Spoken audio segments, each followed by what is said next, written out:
La notion de super profit, c'est de la mascarade.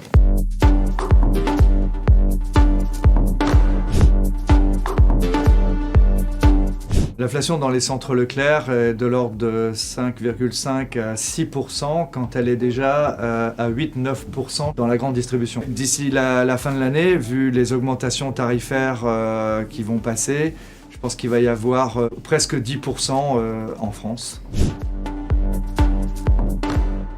Les clients ont déjà vu les produits qui augmentent le plus. Ce sont ceux qui comportent le plus de matières premières et qui consomment le plus d'énergie pour leur fabrication. Ce sont les mêmes qui vont continuer d'augmenter.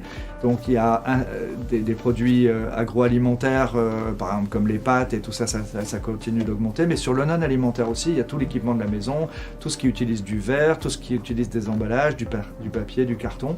Donc ça fait beaucoup. Pratiquement tous les prix en hypermarché vont s'accroître. Les marques de distributeurs ont été les premières à augmenter parce qu'elles ont un composant produit qui est plus fort, mais aujourd'hui elles restent 20 à 25% moins chères que les grandes marques. Et maintenant d'ailleurs c'est la raison pour laquelle les grands distributeurs ressortent aussi leurs marques premier prix. Il y a de telles poches de pauvreté en France, mais il y a aussi un arbitrage des consommateurs pour acheter moins cher.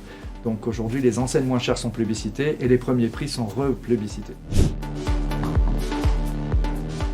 La notion de super profit, c'est de la mascarade. Si on veut taxer les super profits, qu'on les taxe. Je vous ferai remarquer que les parlementaires ont estimé qu'il n'y avait pas de commission d'enquête nécessaire. Et en même temps, ils discutent de super profit, donc on ne sait pas trop de quoi on parle.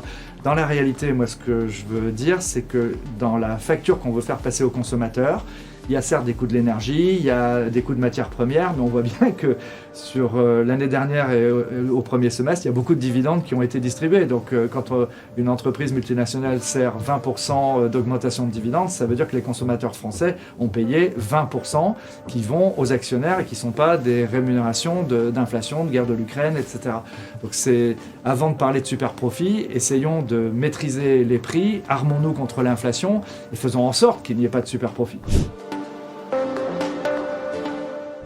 Moi, je fais le plein chez Leclerc dans mon patelin en Bretagne. Et aujourd'hui, si je passais devant une station Total, j'irais chez Total, sachant que ça ne va pas durer, que c'est juste une opération politique et limitée. Dit dans le communiqué de presse de Total, c'est fait à la demande du gouvernement. Mais je pense que de toute façon, c'est bien que chacun prenne le temps de regarder le prix des carburants. C'est ce que font d'ailleurs les consommateurs. Il y a un site gouvernement.fr où on trouve tout le prix des carburants. Et voilà, si on ne veut pas se faire avoir, il faut mettre en compétition tout le monde et comme ça, quelle que soit la publicité de chacun, vous verrez qui est le moins cher.